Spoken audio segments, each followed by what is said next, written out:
जबरदस्त और बेहतरीन मन लगा करके कर रहे हो, पूरा जोश और जुनून के साथ पढ़ाई कर रहे हो, करते रहो, डटे रहो, अड़े रहो अपनी पढ़ाई पर, बहुत जरूरी है। हर दिन आगे बढ़ते जाएंगे, हर दिन पढ़ते जाएंगे, हर दिन सीखते जाएंगे, एक भी दिन अपना खाली नहीं जाने देंगे, वेस्ट नहीं जाने देंगे, जब तक कि हमारा नीट का एग्जाम नहीं हो जाता। तो आज हम पढ़ने वाले हैं बच्चों, आज आपकी पढ़ाई में एक और दिन और एक और कंसेप्ट ऐड करेंगे, एक और क्वेश्चन ऐड करेंगे। अगर नीट में कोई सवाल आ जाएगा तो आज की पढ़ाई से भी हम उसको +4 या +8 में कन्वर्ट करने की कोशिश करेंगे। क्या पता एक, क्या पता 2 सवाल पूछे जाए, कुछ पता नहीं, कुछ पता नहीं, बस इतना पता है कि हम नीट की तैयारी कर रहे हैं और नीट के सिलेबस में, नीट 2024 में जूलॉजी के पार्ट के सिलेबस में जितना कुछ भी दिया हुआ है, हर टॉपिक को पूरी डिटेल में अच्छे तरीके से समझते हुए जाएंगे। भले ही हमारा बैच लेट शुरू हुआ था, लेकिन कोई बात नहीं, हमारा सिलेबस बिल्कुल टाइम पे कंप्लीट होगा। ऑन टाइम रहेंगे या बिफोर टाइम रहेंगे, सिलेबस को टाइम से फिनिश करेंगे ताकि आपको बेहतरीन टाइम मिल सके, सेल्फ स्टडी का, आपकी पढ़ाई का टाइम भी आपको मिल सके। मेजर चैप्टर्स में आपका अब क्लास 12 का भी सिलेबस ऑलमोस्ट एंडिंग पे आ रहा है। एवोल्यूशन रह जाएगा, बायोटेक्नोलॉजी रह जाएगी, एवोल्यूशन एंड बायोटेक्नोलॉजी वाला पार्ट रह जाएगा, जहां पे आपका सिलेबस रहता है मेजर। ये 2 चैप्टर मेजर रह जाते हैं। उसके बाद फ्रॉग और अर्थवर्म पढ़ेंगे, और फ्रॉग अर्थवर्म नहीं पढ़ेंगे, कॉकरोच पढ़ेंगे। अर्थवर्म निकाल दिया है, फ्रॉग और कॉकरोच पढ़ेंगे, और फिर हो जाएगा आपके पूरे सिलेबस का एंडिंग। लेकिन आप रिवीजन वाला का पार्ट अपना करते रहे, रिवीजन वाला काम नहीं छोड़ना है, एकदम चलते रहेंगे। आप अपनी पूरी पढ़ाई को क्लास के अलावा जो सेल्फ स्टडी है उसको डिवाइड कर सकते हैं। खाली टाइम में आपको सैटरडे संडे में जो टाइम मिलता है उसमें, या फिर जब भी आपको खाली टाइम मिलता है उसमें, रेगुलर क्लास की स्टडी के साथ साथ कम से कम 2 से 3 घंटे, 2 घंटे या 3 घंटे आप रिवीजन पे जरूर लगाएं। क्लास स्टडी मान लो 6 से 7 घंटे, क्लास स्टडी मान लो 8 घंटे की भी होती है, तो आपकी सेल्फ स्टडी भी कम से कम 6 से 8 घंटे की होनी चाहिए। बाकी का जो कुछ भी करना है, बाकी के बच्चे 8 से 10 घंटे में कर लो, लेकिन अगर 6 घंटे सेल्फ स्टडी कर रहे हो, 6 घंटे 8 घंटे की क्लास कर रहे हो, तो उस 6 घंटे में से कम 3 घंटे आपकी सेल्फ स्टडी में, रिवीजन में लगाओ, क्वेश्चन प्रैक्टिस में लगाओ, क्वेश्चन लगाने पे फोकस करो। जिन टॉपिक को अच्छे तरीके से कंप्लीट कर लिया है उस पे क्वेश्चन करते रहेंगे, अपनी प्रैक्टिस को स्ट्रांग बनाएंगे। कोई डरने की जरूरत नहीं, आपने 10 सवाल लगाए, 20 सवाल लगाए, 50 सवाल लगाए, सवाल लगाने से कोई बुराई नहीं है, आपका हाजमा बिल्कुल ठीक रहेगा, आपकी तबियत बिल्कुल खराब नहीं होने वाली। क्वेश्चन करते जाएं, क्वेश्चन करने से कोई कंटामिनेशन नहीं होता है, क्वेश्चन करने से कोई एड्स नहीं होता है, क्वेश्चन करने से एड्स नहीं फैलता है, ध्यान रखेंगे। इसलिए क्वेश्चन पे पूरा दिमाग लगा करके रखेंगे, क्वेश्चन करते रहें। थियरी कंसेप्ट क्लियर हो चुका है अगर, तो क्वेश्चन ही एकमात्र साधन है, रामबाण है, जो इलाज है आपकी प्रैक्टिस को और भी ज्यादा एफिशिएंट, आपके मार्क्स को और भी ज्यादा एफिशिएंट बनाने का। तो आज शुरू करने वाले हैं हम ह्यूमन हेल्थ एंड डिजीज का वो पार्ट जो कि है बहुत इंपॉर्टेंट और मजेदार, आपके सिलेबस के लिए, आपकी अंडरस्टैंडिंग के लिए बहुत ही इंपॉर्टेंट है ये पार्ट। इसमें हम डिस्कस करेंगे आज बात होगी cancer, drug abuse, drug and alcohol abuse के बारे में बात होगी।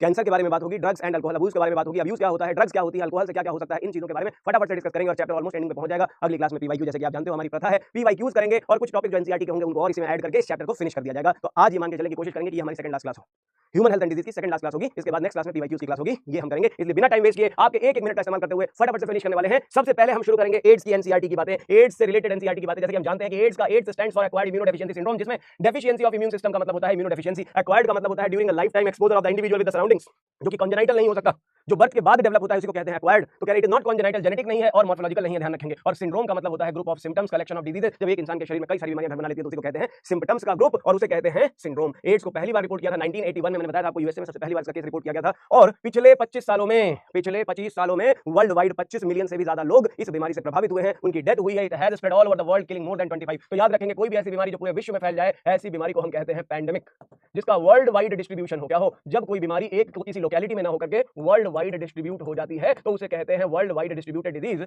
उसे पैंडेमिक कहते हैं। क्या कहते हैं, पैंडेमिक कहते हैं, पैंडेमिक कहा जाता है। और अब वहीं बात करते हैं, एड्स को कॉज करने वाले वायरस का नाम आपको पता ही है, ह्यूमन इम्यूनोडेफिशिएंसी वायरस, जो कि मेंबर है रेट्रोवायरस फैमिली का, जिसके पास एनवेलप होता है और उसके पास आरएनए जीनोम होता है, सिंगल स्ट्रैंडेड आरएनए, ये भी हमने पढ़ा था। इसके बाद ट्रांसमिशन की बात करते हैं एचआईवी की, हमने इसको हाईलाइट कर रखा है, इसे हाईलाइट कर रखा है, हाईलाइट करके इसके काले बाल नू हमने इसको ला करके लहंगा दिलाया हुआ है, महंगा लहंगा दिलाया है, हाईलाइट करके लाया हुआ है। तो इस हाईलाइटर के साथ हाईलाइट करा के इसके जो बाल हमने करा दिए हैं उसको जरा देखें, यानी यहाँ पे देखें, ये जो आपके पास है transmission of HIV infection sexual contact से होता है, मैंने बताया था मेजर कॉज है सेक्सुअल कांटेक्ट के थ्रू। और फिर आता है transfusion of contaminated blood and blood products, sharing of infected needle and intravenous drug abusers, और उसके अलावा मदर से उसके बच्चे में। तो ये सबसे इंपॉर्टेंट पॉइंट है, ये 4 जो मेजर दे रखे हैं ट्रांसमिशन के लिए, इसको आप यहाँ पे मार्क कर लेंगे, इंपॉर्टेंट है ये। इसके बाद कह रहे हैं the people who are at high risk getting infection includes individual who have multiple sex partner, जिन लोगों के मल्टीपल सेक्स पार्टनर्स होते हैं, अनरिलायबल सेक्स पार्टनर्स होते हैं, जो ड्रग एडिक्ट्स होते हैं, जो अपना दिमाग ठिकाने नहीं रखते, जिन्हें अच्छे बुरे की खबर ही नहीं है, सिरिंज यूज की हुई है उसके बारे में वो सोच भी नहीं रहे, ऐसे में सिरिंज किसी और पर्सन ने जो यूज करी है वही वो भी यूज कर रहे हैं। तो फैलने का सबसे ज्यादा खतरा ड्रग एडिक्ट्स में भी होता है, ऐसे लोगों में भी होता है जो लोग ज्यादा से ज्यादा बार-बार जिन्हें ब्लड ट्रांसफ्यूजन की जरूरत पड़ती है, और ऐसे बच्चे जिनकी मम्मा एचआईवी इन्फेक्टेड है उनको भी हो सकता है। Do you know when do the people need repeated blood transfusion? मैंने बताया आपको, किसी genetic disorder, blood related problem जैसे थैलेसीमिया में, ये एक जेनेटिक डिसऑर्डर है जहां पे हीमोग्लोबिन की डेफिशिएंसी, नंबर ऑफ हीमोग्लोबिन की डेफिशिएंसी होने लगती है। तो ये जैसे कि हम जानते हैं, आप समझ भी सकते हो, क्वांटिटेटिव टाइप की एनीमिया कही जाती है, आप जेनेटिक्स में पढ़ते हो, यहाँ पे हम उसको जेनेटिक्स नहीं छेड़ेंगे, जेनेटिक्स के तार को हम नहीं छोड़ेंगे, ये केवल ये समझे थैलेसीमिया कैसा जेनेटिक डिसऑर्डर है जिसमें ब्लड से रिलेटेड प्रॉब्लम होती है और वहां पे हमें किसी और से ब्लड का ट्रांसफ्यूजन कराना पड़ता है। तो जब रिपीटेड ब्लड ट्रांसफ्यूजन की जरूरत पड़ती हो, किसी भी ऐसे डिसऑर्डर में जहां रिपीटेड ब्लड ट्रांसफ्यूजन की जरूरत हो, तो ऐसे में चांस ऑफ एचआईवी इन्फेक्शन बढ़ जाता है, क्योंकि वो जो ज्यादा एक्सपोज होगा चीजों से, उसी के बॉडी में इन्फेक्शन के चांसेस भी बढ़ जाते हैं। Find out and make a list, कह रहे हैं लिस्ट बनाइए उस कंडीशन की जिसमें ब्लड ट्रांसफ्यूजन की जरूरत पड़ती है। It is important to note that HIV is not spread mere touch physical contact. मैंने कहा था आपको, एचआईवी पढ़ाई करने से नहीं फैलता, फिजिकल कांटेक्ट से नहीं फैलता, ज्यादा किसी से बात करने से नहीं फैलता, लेकिन फैलता है तो किन कारणों से फैलता है, ये है उसके कारण। तो खामखा किसी को हम ये नहीं कह सकते कि किसी के साथ उठने बैठने खाना खाने टहलने घूमने से या किसी से बात करने से एचआईवी फैलती है। एचआईवी फैलने के मुख्य कारण होते हैं जो हमने आपको बता दिए। It spreads only through the body fluid. Body fluid से बॉडी फ्लूइड का कांटेक्ट होगा, वहीं पे स्प्रेड होगा। वायरसेस के बारे में फेमस कहानी है। वायरसेस के बारे में फेमस कहानी होती है, क्या होती है? कंटेजियम वाइवम ई फ्लूइडम। वायरस जो होता है फ्लूइड से ट्रांसमिट होता है, एक इंसान से दूसरे इंसान में फ्लूइड मीडियम से ही उसका ट्रांसमिशन होता है। तो देखेंगे hence it is imperative for the physical and psychological wellbeing that HIV and AIDS infected persons are not isolated from the family and society. किसी के भी खुद के अपने वेलबींग के लिए, सोसाइटी में रहने के लिए आप ध्यान से समझे कि किसी को आइसोलेट करने की जरूरत नहीं है, खान पान को आइसोलेट करने की जरूरत नहीं है, उसे टच, उसे अछूत समझने की कोशिश ना करें। छूने से नहीं फैलता। तो इस तरह की गलतफहमियों को समाज से निकाल देना चाहिए कि एड्स छूने से भी फैलता है। उन लोगों को जिन्हें किसी वजह से भी एचआईवी इन्फेक्शन हो गया है, भले इसमें उनकी कोई गलती नहीं रही हो, लेकिन उन्हें एचआईवी हो गया है, उन लोगों को समाज में जो डिसरिस्पेक्ट मिलती है, जो अछूतपन फील होता है, वो हमें फील कराने की जरूरत नहीं है। हर किसी इंसान की अपनी साइकोलॉजिकल मानसिक स्थिति होती है, कंडीशन होती है, उसका भी हमें ख्याल रखना चाहिए, क्योंकि हेल्थ कहता है, हेल्थ कहती है total wellbeing in physical, mental and social aspects. तो सारी चीजों की बात होती है। एचआईवी के केस में एक और पॉइंट इंपॉर्टेंट है, always time lag. Time lag के बारे में बताया था कि कब इन्फेक्शन हुआ है, पैरासाइट कब बॉडी में आ रहा है और उसके बाद सिम्टम्स कब अपीयर हो रहे हैं। हो सकता है वो कुछ ही महीने में हो जाए, हो सकता है कई साल लग जाए। मोस्ट कॉमन ड्यूरेशन हो सकता है ये 5 से 10 साल भी लग जाए, डिपेंड करता है कि आफ्टर एचआईवी इन्फेक्शन क्या वो जो अपॉर्चुनिस्टिक इन्फेक्शंस होती हैं, जो मौका मिलने पर चौका मारने वाली बीमारियां होती हैं, वो बॉडी में कितना एक्सपोजर उनका हो रहा है और बॉडी कितना तेजी से उन बीमारियों को प्रोसीड करके उन बीमारियों को एक्वायर कर ले रही है।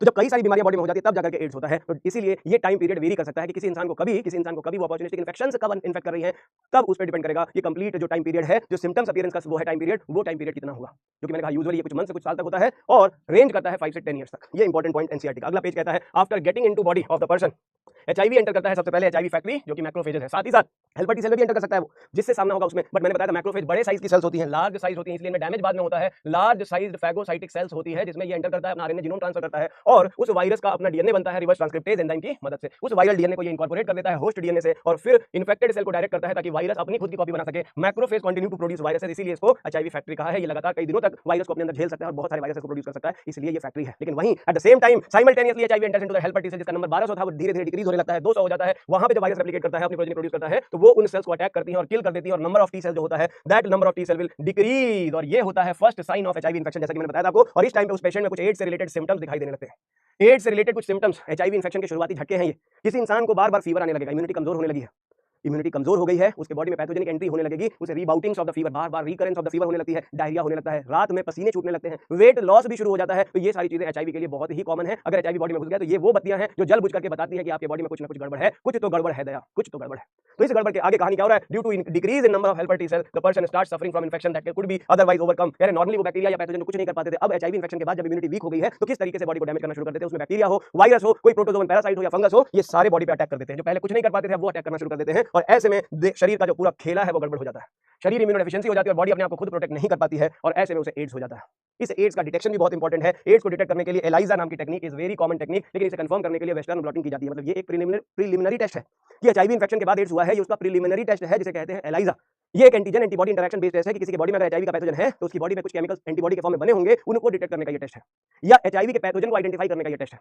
तो कह रहे हैं ये जो टेस्ट है एलाइजा एक प्रीलिमिनरी टेस्ट है, उसे कंफर्म करते हैं वेस्टर्न ब्लॉटिंग से और उसके बाद ट्रीटमेंट में हम एंटी रेट्रोवायरल मेडिसिन देते हैं, लेकिन कंप्लीट इफेक्टिव नहीं है। They can only prolong the life but can not prevent the death which is inevitable.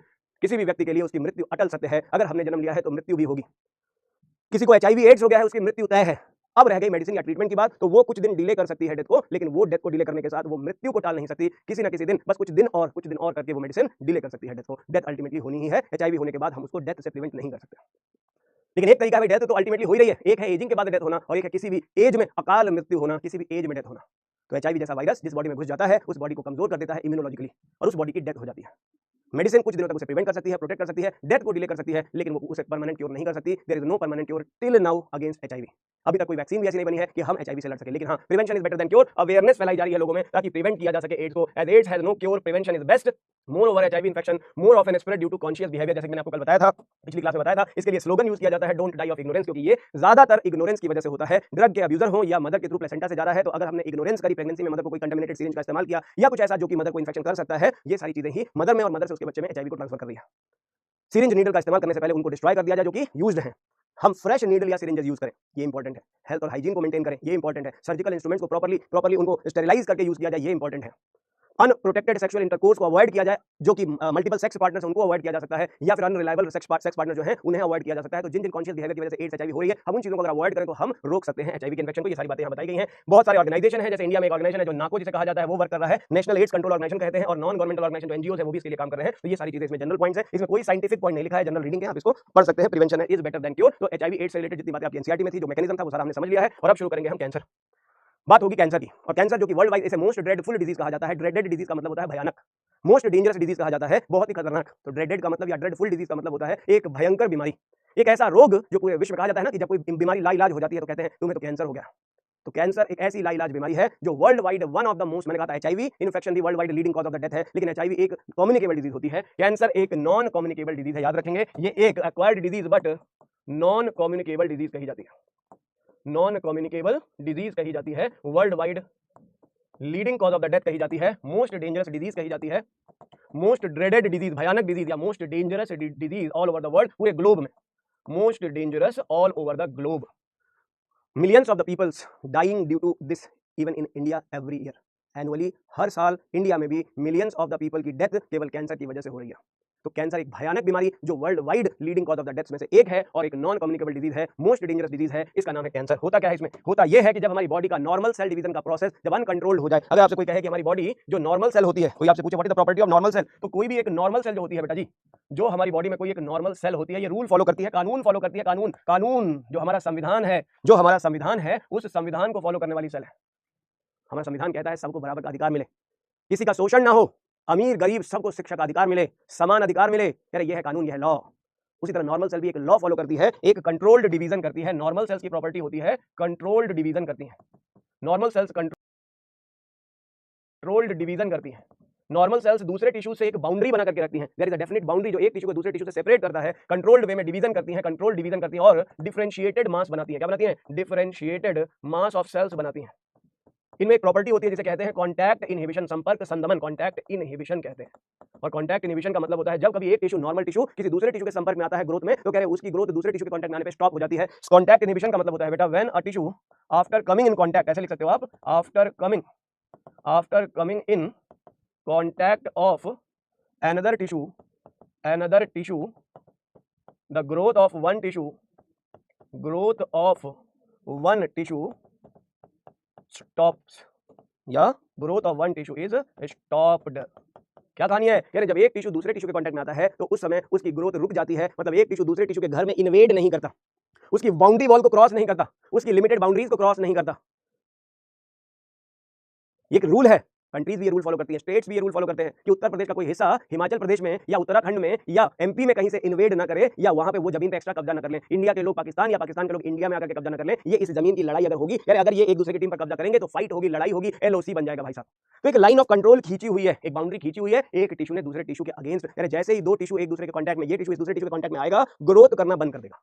इसे कहते हैं कंट्रोल डिवीजन, इसे कहते हैं लॉ, इसे कहते हैं सेल डिवीजन का लॉ, इसे कहते हैं ग्रोथ का रूल। लेकिन जब कैंसर सेल्स बनना शुरू हो जाती हैं, कैंसर का फॉर्मेशन होता है, तो ऐसे में कहानी बिल्कुल बदल जाती है। कैंसर सेल्स जो होती हैं नॉर्मल सेल के कंपेयर में अगर हम कैंसर सेल्स को देखें तो ये क्या है? Cancer cells are formed due to uncontrolled division. Uncontrolled division की वजह से कैंसर सेल का फॉर्मेशन होता है, और जो मास बनता है अनकंट्रोल्ड डिवीजन से उसे कहते हैं अनडिफरेंशिएटेड मास ऑफ सेल्स। क्या होता है? अनडिफरेंशिएटेड मास ऑफ सेल्स का फॉर्मेशन होता है।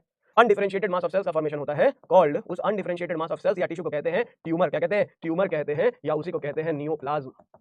कैंसर सेल्स की प्रॉपर्टी में बहुत इंपॉर्टेंट पॉइंट आप ध्यान से देखें, कह रहे हैं ये है नॉर्मल सेल कंट्रोल वे में डिवाइड करती है, इस पे रेगुलेशंस हो रही हैं, यहाँ पे अनकंट्रोल्ड डिवीजन है। नॉर्मल सेल डिफरेंशिएटेड मास बनाती है, एक्टोडर्म, एंडोडर्म, मेसोडर्म के अलग अलग टिश्यू डिफरेंशिएट होकर के बनाते हैं। यहाँ जो मास बनता है वो अनडिफरेंशिएटेड होता है, उसमें कोई एक्टो एंडो मेसो नहीं है, एक साथ एक पूरा ऐसा मास दिखाई देता है जो किसी दूसरे टिश्यू से डिफरेंशिएट नहीं करते, अनडिफरेंशिएटेड है वो कोई और टिश्यू या कोई और नॉर्मल सेल नहीं बनाएगा, ये पूरा अब नॉर्मल मास है, इसी को कहते हैं ट्यूमर या इसी को नियोप्लाज्म कहते हैं। और जो नॉर्मल सेल की तीसरी जो सबसे इंपॉर्टेंट प्रॉपर्टी है वो contact inhibition, but cancer cells में there is loss of contact inhibition, loss of contact inhibition. और इससे आप समझ सकते हो, कह रहे अभी तक रूल था कि एक टिश्यू दूसरे टिश्यू के संपर्क में आने के बाद अपनी ग्रोथ स्टॉप कर देता है। अगर सोच के देखो, कह रहे पाकिस्तान अपने पैर फैला रहा है, कह रहे वो अपने ग्रोथ होने के बाद भी ना रुके, अगर वो हमारे कश्मीर के एरिया में इंटरफेयर करना शुरू कर दे, चाइना के लोग हमारे नॉर्थ ईस्टर्न रीजन्स में इंटरफेयर करना शुरू कर दे, बांग्लादेश के लोग हमारे बंगाल वाले रीजन में एंटर करना शुरू कर दे, और श्रीलंका वाले हमारे साउथ इंडियन रीजन में एंटर करना शुरू कर दे, इन्वेजन करना शुरू कर दे, तो ऐसे वो धीरे धीरे इंडिया के ऊपर कब्जा करना शुरू कर देंगे। नॉर्मल कंट्री के मैप पे कब्जा होना शुरू हो जाएगा, बाहरी लोगों का कब्जा होना शुरू हो जाएगा। तो क्या होगा? लॉ एंड ऑर्डर की धज्जियां उड़ जाएंगी, रूल्स रेगुलेशन की धज्जियां उड़ जाएंगी। देश की सीमाएं जब खतरे में रहेंगी तो देश की गारंटी कौन लेगा? देश की सुरक्षा कौन करेगा? ऐसे में देश कमजोर हो जाएगा और ऐसे देश कोलैप्स कर जाती है, वहां की पूरी सिस्टम, पूरा का पूरा सिस्टम कोलैप्स हो जाता है। तो बहुत ही सीधी सी, बहुत ही सिंपल सी बात है। अगर नॉर्मल सेल को कैंसर सेल से कंपेयर करें, uncontrolled division, undifferentiated mass of cells बनती है। अनडिफरेंशिएटेड मास ऑफ सेल्स को ट्यूमर कहते हैं, उसे नियोप्लाज्म, नया प्लाज्म, नियोप्लाज्म को न्यू मतलब नया टाइप का फ्लूइड या मास तैयार हो गया है, जो सेल का मास, अनडिफरेंशिएटेड सेल का मास, उसी को ट्यूमर कहा जाता है। और इस कैंसर में there is the loss of contact inhibition. Contact inhibition loss होने का मतलब नाउ द टिश्यू, जो कैंसर का सेल का मास है, that will start to invade in the surrounding tissue. Loss of contact inhibition का मतलब the cancer cells, the mass of cancer cells have the property, cancer cells start to invade, invasion शुरू हो जाता है, invade into surrounding tissues. कहां पे? अपने आसपास के सराउंडिंग टिश्यूज में इन्वेड करना शुरू कर देता है। तो cancer cells start to invade into surrounding tissue, ये कॉन्टैक्ट इनहिबिशन के लॉस के बाद। तो आज हम इसी कैंसर की कहानी को समझने जा रहे हैं, इसी मैकेनिज्म को समझने जा रहे हैं, आखिर कैसे होता है, ये क्या कहानी है कैंसर की, इसी के बारे में बात करेंगे। व्हाट इज कैंसर, इसके कॉज क्या होते हैं, इसमें क्या सिम्टम्स हो सकते हैं, और इसको कैसे डिटेक्ट और ट्रीटमेंट इसका किया जाता है, इसी के बारे में बात करेंगे हम।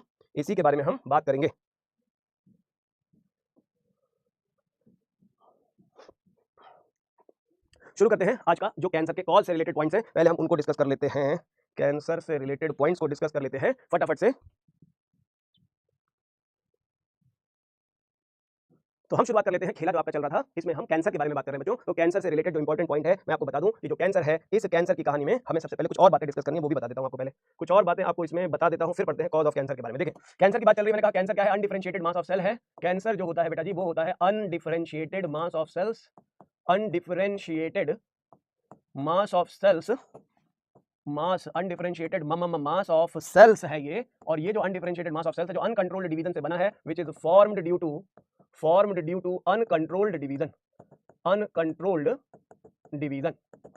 तो कैंसर सेल का मास जो होता है, अनडिफरेंशिएटेड मास होता है, अनकंट्रोल्ड डिवीजन से बना होता है, इसे कहते हैं ट्यूमर कहते हैं। और मैंने बताया आपको, इसी को कहते हैं नियोप्लाज्म। क्या कहते हैं? इसी को कहते हैं नियोप्लाज्म। तो कैंसर जिसे हम ट्यूमर या नियोप्लाज्म से रिलेट कर रहे हैं, उस अनडिफरेंशिएटेड मास से रिलेट कर रहे हैं। इस ट्यूमर के दो टाइप्स होते हैं, एक नॉट डेंजरस फॉर्म है, not so much dangerous form है, जिसे कहते हैं लोकलाइज्ड फॉर्म ऑफ ट्यूमर, जिसे कहते हैं benign form of tumour, benign tumour कहा जाता है। याद रखेंगे, बेनाइन का मतलब होता है लोकलाइज्ड, बेनाइन का मतलब होता है लोकलाइज्ड फॉर्म ऑफ कैंसर, या इसे कहते हैं नॉन कैंसरस फॉर्म। इसे हम नॉन कैंसरस, क्योंकि ये उतना डेंजरस नहीं होता है, लेस डेंजरस होता है, डिपेंडिंग अपॉन, इसका डेंजर डिपेंड करता है कि किस पार्ट को ये अफेक्ट कर रहे हैं। ये रेस्ट्रिक्टेड रहते हैं to a particular location, they are restricted to original location, जहां की ओरिजिन होती है वहीं पे ये रेस्ट्रिक्टेड रहते हैं ओरिजिनल लोकेशन पर। They don't show any migration, ये माइग्रेट नहीं करते। They don't show migration from one place to other place, इसका मतलब दे डोंट शो मेटास्टेसिस, ये मेटास्टेसिस का मतलब होता है माइग्रेशन। तो ये माइग्रेशन शो नहीं करते, लोकलाइज्ड होते हैं। इसे non malignant form of tumour भी कहा जा सकता है, इसे non malignant form of tumour भी कहते हैं। ये पॉइंट भी आप ऐड कर सकते हो, इसे हम non malignant form of tumour भी कहा जाता है, non malignant form of tumour भी कहा जाता है, क्योंकि ये माइग्रेशन नहीं शो करते। सेकंड टाइप ऑफ ट्यूमर आप देखो, इसके पड़ोस में देखो, इसे कहते हैं मैलिग्नेंट ट्यूमर। क्या कहते हैं? मैलिग्नेंट ट्यूमर कहते हैं। ये जो मैलिग्नेंट ट्यूमर होता है, ये शो करता है मेटास्टेसिस, ये लोकलाइज्ड नहीं होता। दीज कैंसर सेल्स, यहाँ जो कैंसर सेल्स बनती हैं, the cancer cells are not localised, they invade, cancer cells, these cancer cells invade through surrounding tissue, they invade through surrounding tissue, ये अपने आसपास के टिश्यू से, सराउंडिंग टिश्यूज से इन्वेड करते हैं, ब्लड में एंटर करते हैं, एंड माइग्रेट करते हैं, ये migrate from one place to other place, एक प्लेस से दूसरे प्लेस पर माइग्रेट करते हैं, इसे कहते हैं मेटास्टेसिस। क्या कहते हैं बेटा? इसे कहते हैं मेटास्टेसिस। कैंसर सेल्स बॉडी में एक जगह से दूसरी जगह माइग्रेट करती है थ्रू या वाया बॉडी फ्लूइड, ब्लड या लिम्फ का इस्तेमाल करके, बॉडी फ्लूइड्स का इस्तेमाल करके ये कैंसर सेल्स माइग्रेट करती हैं एक जगह से दूसरी जगह पर। अगर आप देखोगे तो नॉर्मली जो कैंसर होता है मैलिग्नेंट ट्यूमर, इसके लिए आप जनरली याद कर सकते हो IPPM, इंटीग्रेटेड पेस्ट कंट्रोल। अगर आप देखोगे पेस्ट मैनेजमेंट, IPPM, अरे नहीं ऐसा कुछ नहीं है, पेस्ट मैनेजमेंट का नहीं है, ये है हमारा integrated programme of pest management, ऐसा नहीं है। फुल फॉर्म याद जरूर कर सकते हो आप, integrated programme of pest management, IPPM। लेकिन यहाँ पे IPPM का मतलब क्या है? IPPM का मतलब है इनिशिएशन ऑफ द कैंसर। सबसे पहले शुरुआत होती है कैंसर की, इनिशिएशन, कैंसर की शुरुआत। कोई कार्सिनोजन आएगा, कैंसर कॉजिंग एजेंट आएगा, कैंसर कॉज करने आएगा, कैंसर को इनिशिएट करेगा, और उसके बाद उसकी प्रमोशन होगी, उसको प्रमोट किया जाएगा, प्रमोशन होगी, और उसके बाद उसकी प्रोग्रेस होती है, वो आगे बढ़ता है, धीरे धीरे कैंसर का मास बड़ा होने लगता है, सराउंडिंग टिश्यू में इन्वेड करना शुरू करता है, इसे कहते हैं प्रोग्रेशन। क्या कहते हैं? इसे कहते हैं प्रोग्रेशन। और फिर आता है मेटास्टेसिस, मेटास्टेसिस के बाद वो कैंसर माइग्रेट कर जाता है और एक जगह से दूसरे जगह पर पहुंच जाता है, उसी को कहते हैं मैलिग्नेंट फॉर्म ऑफ कैंसर। तो ये 4 स्टेप में पूरा होता है ये कैंसर, जो ट्यूमर फॉर्मेशन है, जिसे कहते हैं मैलिग्नेंट ट्यूमर, 4 स्टेप में पूरा होता है। ये कितने स्टेप में पूरा होता है? ये 4 स्टेप में पूरा होता है।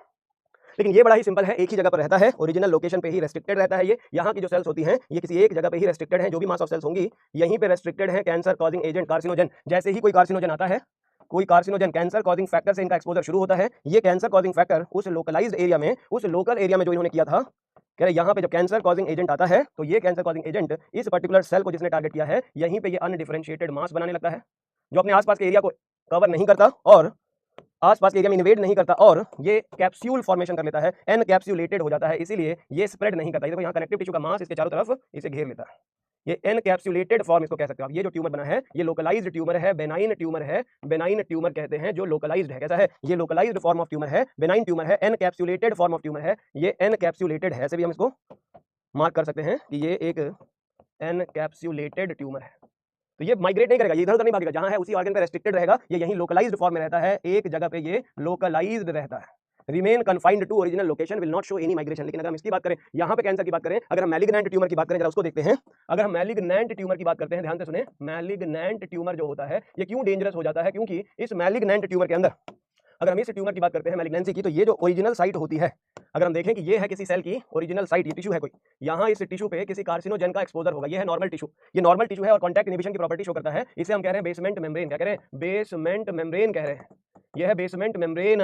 और ये जो आपको दिखाई दे रही है ये है नॉर्मल सेल्स, जिसे हम नॉर्मल एपिथेलियल सेल्स कहते हैं, नॉर्मल सेल कह रहे हैं। अब नॉर्मल सेल है यहाँ पे और कोई कार्सिनोजन अब यहाँ पे प्रवेश करेगा, कैंसर कॉजिंग एजेंट जिसे कहते हैं कार्सिनोजन। ये कार्सिनोजन की एंट्री जैसे ही होगी, जैसे ही कोई कार्सिनोजन इस एरिया में एंटर करेगा, एक्सपोजर होगा इन सेल पे, तो यहाँ पे शुरुआत होती है अब कैंसर डेवलपमेंट की। सबसे पहले इनिशिएशन होगा, सबसे पहले क्या होगा? सबसे पहले कैंसर का इनिशिएशन होगा इस मास ऑफ सेल में। ये जो नॉर्मल टिश्यू था, नॉर्मल सेल थी, यहाँ पे पहले अनडिफरेंशिएटेड मास ऑफ सेल्स के फॉर्मेशन की शुरुआत होगी। ये देखें यार, ये जो एरिया अफेक्ट हुआ था, यहाँ कैंसर सेल का फॉर्मेशन शुरू होगा। ये non capsulated form of cancer, इसमें कोई कैप्सूल नहीं बनेगा और ये धीरे धीरे अनडिफरेंशिएटेड मास बड़ा होता चला जाएगा। ये अनडिफरेंशिएटेड मास, तो सबसे पहले कार्सिनोजन आया, स्टेप 1 है कार्सिनोजन का आना और डीएनए में डैमेज करना, डीएनए में कोई ब्रेक करना या म्यूटेशन कॉज करना, और उसी की वजह से इस एरिया में कैंसर का इनिशिएशन शुरू होता है, कैंसर प्रमोट होता है। क्या होता है? यहाँ सेकंड स्टेप है, अब कैंसर का प्रमोशन शुरू हो चुका है। धीरे धीरे मास जब बढ़ता रहता है तो यहाँ पे नई ब्लड वेसल का फॉर्मेशन शुरू होता है। पुरानी ब्लड वेसल्स ऐसे फ्लो करती थी कनेक्टिव टिश्यू एरिया में, पुरानी जो ब्लड वेसल थी वो कुछ ऐसे फ्लो करती थी। ये था बेसमेंट मेम्ब्रेन के नीचे का वो कनेक्टिव टिश्यू एरिया जहां से ब्लड सप्लाई जाती थी। ये है नॉर्मल ब्लड सप्लाई, लेकिन ये नॉर्मल ब्लड सप्लाई अब नॉर्मल होने लगेगी। ये नॉर्मल ब्लड सप्लाई है, क्या है? ये नॉर्मल टिश्यू में नॉर्मल ब्लड सप्लाई है। तो नॉर्मल ब्लड सप्लाई में अब लोचा क्या हुआ? अब कह रहे कैंसर सेल जब ट्यूमर फॉर्मेशन शुरू हो गया, ये ट्यूमर फॉर्मेशन शुरू हो चुका है, प्रमोशन हो चुका है, मास ऑफ अनडिफरेंशिएटेड सेल शुरू हो चुका है, तो अब जो ब्लड वेसल यहाँ बनेगी, ये जो ब्लड वेसल बनती है, पुरानी ब्लड वेसल जो थी, उन पुरानी ब्लड वेसल्स में से कुछ नई ब्रांचेस बननी शुरू होती हैं जो इस कैंसर सेल के अंदर इन्वेड करना शुरू कर देती है। नई वेसल्स की ब्रांचेस बननी शुरू हो जाती है, न्यू ब्लड वेसल्स का फॉर्मेशन, मतलब कैंसर सेल की प्रॉपर्टी होती है कि ये नई ब्लड वेसल्स का फॉर्मेशन करना शुरू कर देता है। इस एरिया में न्यू ब्लड वेसल्स का फॉर्मेशन शुरू हो जाता है और कैंसर सेल अब इन ब्लड वेसल्स के अंदर, ये जो कैंसर सेल्स होती हैं धीरे धीरे इन्हीं कैंसर सेल जो होती हैं इन्हीं ब्लड वेसल्स के अंदर एंटर कर जाती हैं, इन्वेड करना शुरू कर देती हैं ब्लड के थ्रू, और फिर इसका माइग्रेशन शुरू होता है। तो अभी कैंसर सेल्स ने यहाँ प्रोग्रेस करी और अब माइग्रेशन शुरू होगा। Cancer cell will migrate, now these cancer cells will migrate, cancer cell starts migration, start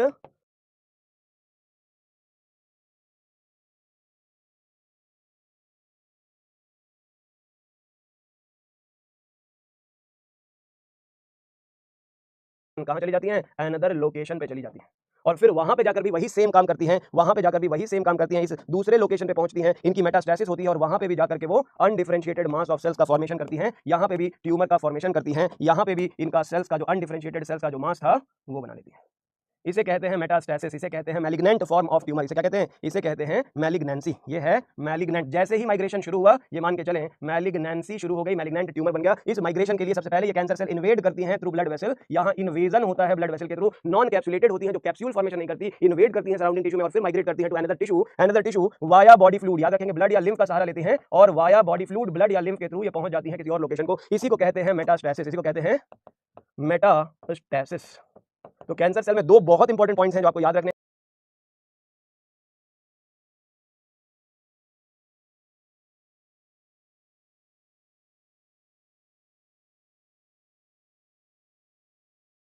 और माइग्रेट करेगा जो एक जगह से दूसरी जगह पे जाएगा, जो माइग्रेट करेगा वो मोस्ट डेंजरस फॉर्म होता है, उसे मेटास्टेसिस कहते हैं। तो मेटास्टेसिस करना और लॉस ऑफ कॉन्टैक्ट इनहिबिशन ये मैलिग्नेंट ट्यूमर की बहुत इंपॉर्टेंट प्रॉपर्टी होती है जो आप यहाँ डायग्राम से देख रहे हो।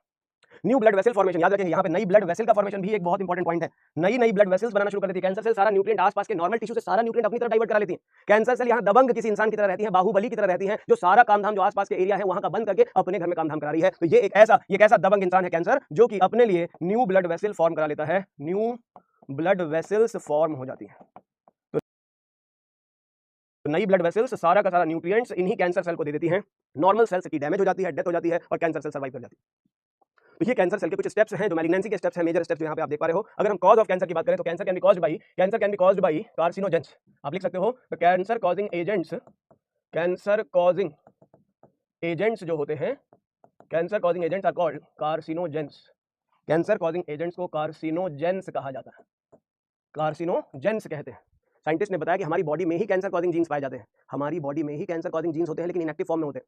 कह रहे बॉडी सेल में ही कुछ ऐसे जीन्स हैं जो अनकंट्रोल्ड डिवीजन को प्रमोट करने की एबिलिटी रखते हैं। In our body scientists have been identified cancer causing genes present in our body cells. Gene कह रहे जेनेटिक बेसिस एक्सप्लेन किया गया है। Cancer causing genes present in our body cells हमारी खुद की सेल्स में पाई जाती हैं, उन्हें कहते हैं प्रोटो ऑन्कोजीन्स। क्या कहते हैं? प्रोटो ऑन्कोजीन्स कहते हैं। ये प्रोटो ऑन्कोजीन्स कैसे होते हैं? ये इनएक्टिव फॉर्म में रहते हैं। कैसे रहते हैं? ये इनएक्टिव फॉर्म में रहते हैं। इन्हें हम सेल्यूलर ऑन्कोजीन्स भी कहते हैं। क्या कहते हैं? They are also called cellular oncogenes. ये वो सेल्यूलर ऑन्कोजीन्स हैं जो इनएक्टिव फॉर्म में है, ये एक्टिव नहीं रहते। पाए सारी सेल में जाते हैं, जो न्यूक्लिएटेड सेल्स होते हैं उन सब में ये पाया जाता है, लेकिन इनएक्टिव फॉर्म में। ये म्यूटेटेड, ये शांत है अभी। जब इसमें म्यूटेशन होगी तो ये एक्टिव हो जाएगा, अभी ये शांत है। साइंटिस्ट ने वायरसेस में भी खोजा है, in some viruses also, in some viral forms में भी, in some viruses also cancer causing genes are present. Virus में भी कैंसर कॉजिंग जीन्स पाए जाते हैं, कैंसर कॉजिंग जीन्स पाए जाते हैं, कॉल्ड उन्हें कहते हैं वायरल ऑन्कोजीन्स। क्या कहते हैं? उन्हें कहते हैं वायरल ऑन्कोजीन्स। हमारे पास सेलुलर ऑन्कोजीन्स है, वायरसेस में वायरल ऑन्कोजीन्स है। इसीलिए कुछ वायरसेस भी कैंसर कॉज कर सकते हैं, कुछ वायरस भी कैंसर कॉज कर सकते हैं, सारे नहीं, कुछ वायरस जिनमें ये वायरल ऑन्कोजीन्स पाए जाते हैं। ये जीन्स अगर हमारी बॉडी में आ जाएंगे तो भी कैंसर होने की पॉसिबिलिटी हो सकती है। हमारी सेल में खुद कैंसर कॉजिंग जीन्स पाए जाते हैं जिन्हें प्रोटो ऑन्कोजीन कहते हैं, लेकिन ये इनएक्टिव है। अब कह रहे हैं कि जब कोई कैंसर कॉजिंग फैक्टर, कोई कार्सिनोजेन अगर आता है, हेडिंग देखें, अब मैं लिख रहा हूं टाइप ऑफ कार्सिनोजेंस। अगर आपसे पूछा जाए टाइप्स ऑफ कार्सिनोजेन, कितने टाइप के कार्सिनोजेंस होते हैं, तो आप लिख सकते हो कार्सिनोजेंस में जो मेन कैंसर कॉजिंग एजेंट्स हैं, ये मेन कैटेगरी इनकी है, आप इन्हें कैटेगराइज कर सकते हो। एक फिजिकल कार्सिनोजेन, मतलब फिजिकल एक्सपोजर से किसी चीज के, कोई फैक्टर ऐसा जिसका आपके बॉडी में कॉन्टैक्ट हो, फिजिकल एक्सपोजर से वो कैंसर कॉज कर सकते हैं। या फिर कोई केमिकल फैक्टर हो सकता है जो कार्सिनोजेन या कैंसर कॉज कर सकता है, या फिर बायोलॉजिकल फैक्टर्स भी कैंसर कॉज कर सकते हैं। मतलब cancer can be caused by all the three, physics, chemistry, biology. Physics भी कैंसर कर रही है, केमिस्ट्री भी कर रही है, बायोलॉजी भी कर रही है। मतलब कोई फिजिकल फैक्टर बॉडी के कॉन्टैक्ट में आए तब भी कैंसर हो सकता है, केमिकल फैक्टर भी कैंसर कॉज कर सकता है, बायोलॉजिकल फैक्टर भी कैंसर कॉज कर सकता है। अगर आप केमिकल, फिजिकल, बायोलॉजिकल की बात करते हैं तो फिजिकल में एक देखें, ओरल इंटेक ऑफ टोबैको का जो लोग ओरल इंटेक करते हैं, गुटखा खाते हैं, खैनी खाते हैं, पान मसाला खाते हैं, बोलो जुबा हरियाली खाते हैं, उन सारे लोगों में चैनी का मजा लेते हैं, वो लोगों के लिए कह रहे ओरल कैविटी में जो लोग जर्दा खाते हैं, सुर्ती खाते हैं, टोबैको को अलग अलग फॉर्म में कन्वर्ट करते हैं और बना के ओरल इंटेक करते हैं, उन ओरल इंटेक वालों में ओरल कैविटी के कैंसर का बहुत कॉमन खतरा हो सकता है। पहाड़ों पर रहने वाले लोग जो कांगड़ी का इस्तेमाल करते हैं, कांगड़ी एक मिट्टी के बने हुए बर्तन होते हैं, कांगड़ी जिन्हें कहा जाता है, मिट्टी के बने हुए बर्तन होते हैं, मिट्टी के बने हुए पॉट्स होते हैं, जिनमें वो गर्म चीजें रख करके अपनी बॉडी को सेक देते हैं। सर्दियां जब बहुत ज्यादा एक्सट्रीम कोल्ड हो जाता है तो बॉडी को सेक देने के लिए उस मिट्टी के बने हुए बर्तन में आग या कोयले की चीजों को रख करके उन्हें जला करके थोड़ी देर छोड़ दिया जाता है। जब वो बॉडी से टच कराने लायक होते हैं तो उनको बॉडी से टच करा करके वो अपनी बॉडी को हीट देते हैं, गर्म करके रखते हैं। उससे स्किन कैंसर के केसेस देखे गए। मतलब physical exposure of heat, extreme heat से भी बॉडी का एक्सपोजर हो रहा है तो भी कैंसर हो सकता है कि बॉडी में कार्सिनोजेन एक्टिव हो जाए। ये जो प्रोटो ऑन्कोजीन जो इनएक्टिव है वो एक्टिव हो सकता है because of this heat exposure. इसके अलावा एक्सपोजर टू द रेडिएशन, अगर रेडिएशन से एक्सपोजर हो रहा है, रेडिएशन से एक्सपोजर होता है, जैसे कि दो तरह की रेडिएशन होती है, एनसीईआरटी ने दिया है, एक आयोनाइजिंग रेडिएशन होती है और एक होती है नॉन आयोनाइजिंग और आयोनाइजिंग रेडिएशन में, आयोनाइजिंग रेडिएशन का एग्जांपल लिख सकते हैं हम लोग, आयोनाइजिंग रेडिएशन का एग्जांपल लिख सकते हैं, एक्स रेज लिख लेंगे और गामा रेज लिख लेंगे और इसके अलावा नॉन आयोनाइजिंग रेडिएशन आएगा तो आप यूवी रेज लिख लेंगे। तो इन रेडिएशंस के एक्सपोजर से भी हमारे डीएनए का डैमेज हो जाता है, और इसी वजह से कैंसर यहां भी हो सकती है। डैमेज टू डीएनए, हमारा जो जेनेटिक मटेरियल डीएनए है, जब डीएनए में डैमेज हो जाएगा तो सेल डिवीजन तो अफेक्ट होगा ही होगा। प्रोटो ऑन्कोजीन जो इनएक्टिव है वो एक्टिवेट होने का चांस हो सकता है, तो इन्हीं के एक्टिवेशन से कैंसर होता है। फिजिकल फैक्टर्स ये होते हैं। अगर वहीं केमिकल फैक्टर्स की मैं बात करूं तो केमिकल फैक्टर्स में आता है एक सिगरेट स्मोक, टोबैको की जो स्मोकिंग करते हैं, बहुत ही कॉमन कॉज है लंग कैंसर का। टार होता है lung, skin and lung cancer का सबसे कॉमन कॉज होता है टार होता है, जो स्किन लंग कैंसर का कॉज होता है। कैडमियम ऑक्साइड होता है प्रोस्टेट ग्लैंड कैंसर के लिए, कैडमियम ऑक्साइड होता है। मस्टर्ड गैस होती है लंग कैंसर के लिए, मस्टर्ड गैस भी आप लिख सकते हो लंग कैंसर में। निकल क्रोमियम कंपाउंड होते हैं, विनाइल क्लोराइड होती है लिवर कैंसर में, विनाइल क्लोराइड एनसीईआरटी में नहीं दिया, लेकिन ये मैच द कॉलम के क्वेश्चन में शामिल किए जा सकते हैं, आपके केमिस्ट्री से रिलेट किए जा सकते हैं। डाईइथाइल स्टील बेस्टेरॉल जिसे डीईएस कहते हैं, वजाइना में कैंसर कॉज करता है, इसे कहते हैं डाईइथाइल स्टिल बेस्टेरॉल, ये वेजाइना में कैंसर कॉज करता है। तो आप देख सकते हैं सिगरेट स्मोक है, टार स्किन एंड लंग्स में कैंसर कॉज करता है। Cigarette smoke lung cancer cause करता है, cadmium oxide prostate gland cancer cause करता है, प्रोस्टेट ग्लैंड में कैंसर। मस्टर्ड गैस लंग्स में कैंसर कॉज करती है, विनाइल क्लोराइड लिवर में कैंसर कॉज करती है, डीईएस वेजाइना में कैंसर कॉज करता है। आप मेजर में याद रख सकते हैं सिगरेट स्मोक जो एनसीईआरटी में गिवन है, और टार याद कर लेना जो सिगरेट में पाई जाती है, कैडमियम ऑक्साइड। तीन मोस्ट इंपॉर्टेंट है, तीन बहुत जरूरी है, बाकी आप पढ़े ना पढ़े कोई दिक्कत नहीं है। तो ये सारे केमिकल और बायोलॉजिकल में जैसे मैंने कहा वायरल ऑन्कोजीन्स पाई जाती है, इनमें वी ऑन्क कहते हैं, वायरल ऑन्कोजीन्स कहते हैं, वी ऑन्क पाई जाती है। जैसे एचआईवी जैसे वायरस में भी कैंसर कॉजिंग जीन्स होते हैं, ह्यूमन पैपिलोमा वायरस में भी होते हैं, ह्यूमन पैपिलोमा वायरस जिसे एचपीवी कहा जाता है, human papilloma virus, papilloma virus, तो इसमें भी पाया जाता है कैंसर कॉजिंग जीन्स। तो आप देखो फिजिकल, केमिकल और बायोलॉजिकल तीनों फैक्टर है। हेपेटाइटिस बी में भी होता है, हेपेटाइटिस बी वायरस में लिवर में कैंसर कॉज करने की एबिलिटी होती है, हेपेटाइटिस बी वायरस ये भी कैंसर कॉज कर सकता है। तो अल्टीमेटली कॉज ऑफ कैंसर अगर आप देखोगे तो नॉर्मली मैंने कहा प्रोटो ऑन्कोजीन्स होते हैं, प्रोटो ऑन्कोजीन्स होते हैं जो इनएक्टिव होते हैं। ये प्रोटो ऑन्कोजीन्स कैसे होते हैं, ये इनएक्टिव होते हैं। इसका जेनेटिक बेसिस समझते हैं, जेनेटिक बेसिस ये इनएक्टिव फॉर्म में था। किस फॉर्म में था, ये इनएक्टिव फॉर्म में था, इनएक्टिव फॉर्म में था। अब हमने कहा कोई फिजिकल, केमिकल या बायोलॉजिकल फैक्टर, कोई भी फैक्टर, एनी ऑफ देम, कह रहे हैं any physical factor, any chemical factor जो कार्सिनोजेंस हैं, या फिर कोई बायोलॉजिकल फैक्टर भी, कह रहे हैं any of them if exposed to these body cell, if exposed to proto oncogenes, तो ये कॉज करता है म्यूटेशन। ये क्या कॉज करता है, ये कॉज करता है म्यूटेशन ऑफ ऑन्कोजीन्स, या प्रोटो ऑन्कोजीन्स को म्यूटेट कर देता है और ये एक्टिव ऑन्कोजीन्स बन जाते हैं, एक्टिवेट हो जाते हैं म्यूटेशन के बाद, इन्हें कहते हैं ऑन्कोजीन्स। अब ये ऑन्कोजीन्स बन चुके हैं और इसी से होती है कैंसर। इसी की वजह से कैंसर होती है। अनकंट्रोल्ड डिवीजन, जो सेल का जो डिवीजन का प्रोसेस है वो अनकंट्रोल हो जाता है। ऐसे में इंक्रीज हो जाता है एक एंजाइम जिसे कहते हैं टेलोमरेज एंजाइम। बहुत इंपॉर्टेंट क्वेश्चन एनसीईआरटी में नहीं दिया हुआ है, लेकिन नीट में आया हुआ सवाल है कि कैंसर में टेलोमरेज का क्या होता है। याद रखेंगे, प्रोटो ऑन्कोजीन्स म्यूटेट करके ऑन्कोजीन्स बनाता है और एक ऐसा एंजाइम जो नॉर्मली इनएक्टिव रहता है। याद रखेंगे, नॉर्मल सेल्स में टेलोमरेज एक्टिविटी स्लो होती जाती है, लेकिन कैंसर सेल में टेलोमरेज एक्टिविटी बहुत ज्यादा बढ़ जाती है। टेलोमरेज एक्टिविटी इंक्रीज कर जाती है और इंक्रीज करने की वजह से, टेलोमरेज एक्टिविटी इंक्रीज होने की वजह से सेल डिवीजन का प्रोसेस इंक्रीज कर जाता है, इंक्रीज सेल डिवीजन, और उसी सेल डिवीजन की वजह से अनकंट्रोल्ड डिवीजन शुरू हो जाता है, कैंसर बन जाता है, जो कि अनडिफरेंशिएटेड मास कहा जाता है, ट्यूमर कहा जाता है। तो याद रखेंगे, जो अभी सबसे शुरू में मैंने आपको बताया था एक पॉइंट, कैंसर से रिलेटेड एक इंपॉर्टेंट पॉइंट बताया था मैंने कि नॉर्मल सेल कंट्रोल डिवीजन करती हैं, कॉन्टैक्ट इनहिबिशन करती हैं, और इनमें टेलोमरेज एक्टिविटी कम हो जाती है।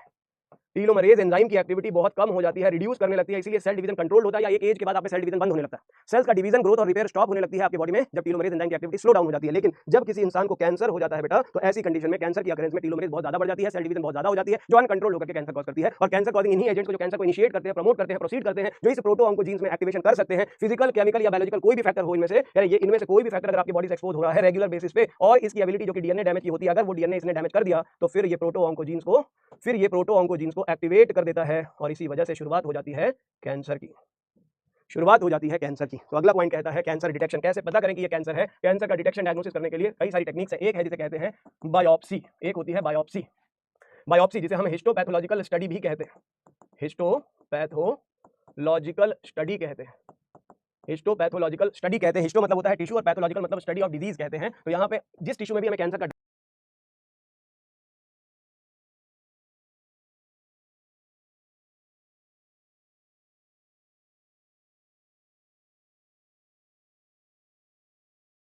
टिश्यू का एक छोटा सा पीस कट किया जाता है, और फिर उस पीस के छोटे छोटे पीस करके, मतलब पीस के भी छोटे टुकड़े कर लिए जाते हैं, और piece of suspected tissue is isolated, fragment कर दिया जाता है, उसको आइसोलेट किया जाता है, फ्रेगमेंट कर दिया जाता है, एंड फिर isolated and fragmented into further several small fragments, and then उसे स्टेन किया जाता है, stained and observed under microscope, तो माइक्रोस्कोपिक स्टडी की जाती है। माइक्रोस्कोप में देखा जाता है, उस सेल का शेप या सेल का साइज देखा जाता है, उस सेल के न्यूक्लियस का स्ट्रक्चर देखा जाता है। न्यूक्लियस कहीं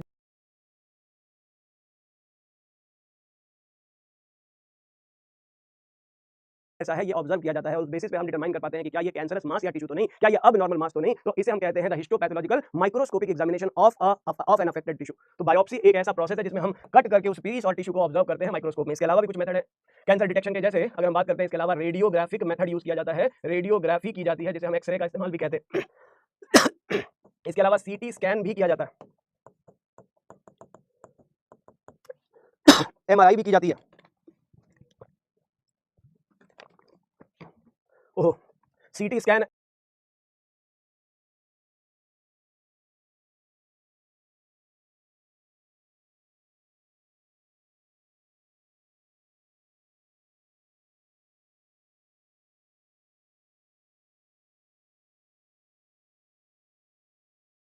कहा जाता है। मोनोक्लोनल एंटीबॉडीज को मैजिक बुलेट्स भी कहा जाता है, ये भी इंपॉर्टेंट होती हैं फॉर कैंसर डिटेक्शन। तो नॉर्मली बायोप्सी है, या रेडियोग्राफी, सीटी स्कैन, या फिर एमआरआई, मोनोक्लोनल एंटीबॉडी का इस्तेमाल किया जा सकता है। इसके पॉइंट में अगर हम देखें, जैसे एनसीईआरटी ने लिखा है, in case of CT scan, CT scan एक ऐसा मेथड है जिसमें हम यूज करते हैं बाय यूजिंग एक्स-रेज का इस्तेमाल किया जाता है। By using X-rays, 3 dimensional 3D image is obtained for the internal organs, for any internal organ, body में इंटरनल ऑर्गन्स की स्टडी के लिए, उसकी 3 डायमेंशनल स्टडी के लिए एक्सरे का इस्तेमाल किया जाता है। तो बाय यूजिंग एक्सरेज, एक्सरे की बीम डाली जाती है, बॉडी के अंदर के जो ऑर्गन्स होते हैं उनके स्ट्रक्चर्स को विजुअलाइज किया जाता है, एक स्ट्रॉन्ग कंप्यूटर स्क्रीन पे मॉनिटरिंग उसकी की जाती है और उस सस्पेक्टेड ऑर्गन के शेप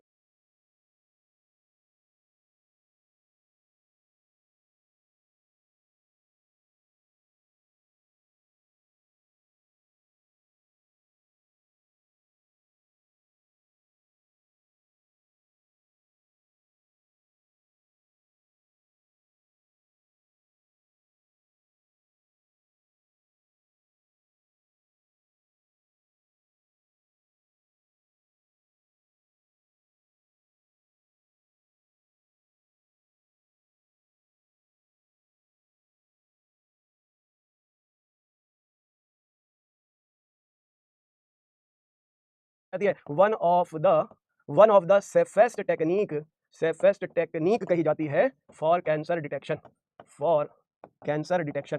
तो कैंसर के डिटेक्शन के लिए one of the safest technique अगर आपसे पूछेगा बताओगे एमआरआई। क्यों? क्योंकि यहां पे यूज किया जाता है नॉन आयोनाइजिंग रेडिएशन। क्या यूज किया जाता है? Non ionising radiation. Non ionising radiation का इस्तेमाल किया जाता है मैग्नेटिक रेजोनेंस इमेजिंग के लिए। हम यहां पे हाई फ्रीक्वेंसी की साउंड वेव्स का इस्तेमाल करते हैं। नॉन आयोनाइजिंग रेडिएशन इसे कहा जाता है। इस नॉन आयोनाइजिंग रेडिएशन का इस्तेमाल करके हम ऑब्टेन करते हैं बॉडी की इमेज को। तो बहुत इंपॉर्टेंट पूछा जाएगा one of the safest technique का नाम बताएं, आप बताएंगे एमआरआई होती है। एमआरआई में हम क्यों सेफेस्ट कहते हैं इसको आप बताओगे। नॉन आयोनाइजिंग मतलब एक्सरे है, एक ऐसी बीम जो बॉडी में आयोनाइजेशन करती है, आयंस का फॉर्मेशन करती है, फ्री रेडिकल्स का फॉर्मेशन कर सकती है और फ्री आयंस या रेडिकल्स बॉडी के अंदर कुछ दूसरे टिश्यू डैमेज कॉज कर सकते हैं। मतलब इनका एक्सपोजर बॉडी से है तो कितनी ड्यूरेशन तक है वो डिपेंड करता है और बॉडी में वो हार्म भी कर सकते हैं। लेकिन इस तरह के रेडिएशन का इस्तेमाल करना बॉडी के लिए कंपैरेटिवली सेफर माना जाता है। तो one of the safest technique में एमआरआई यूज करते हैं, which is most common technique used for cancer detection. तो कैंसर डिटेक्शन में बायोप्सी हो सकती है, रेडियोग्राफी, सीटी स्कैन, एमआरआई या एंटीबॉडी का भी इस्तेमाल किया जा सकता है कुछ स्पेसिफिक टाइप के कैंसर डिटेक्शन के लिए। पूछा जाए ट्रीटमेंट कैसे किया जाएगा, तो मैंने कहा कैंसर एक जानलेवा बीमारी है, ट्रीटमेंट करना काफी मुश्किल है, लेकिन depending upon the type of cancer, किस टाइप का कैंसर है, डॉक्टर्स उसी टाइप का ट्रीटमेंट सजेस्ट करते हैं। Depending upon the type of cancer, depending upon the type of cancer, अगर हम टाइप ऑफ कैंसर की बात करें, the treatment method is suggested. जैसे कि एक है सर्जरी, एक है कीमोथेरेपी।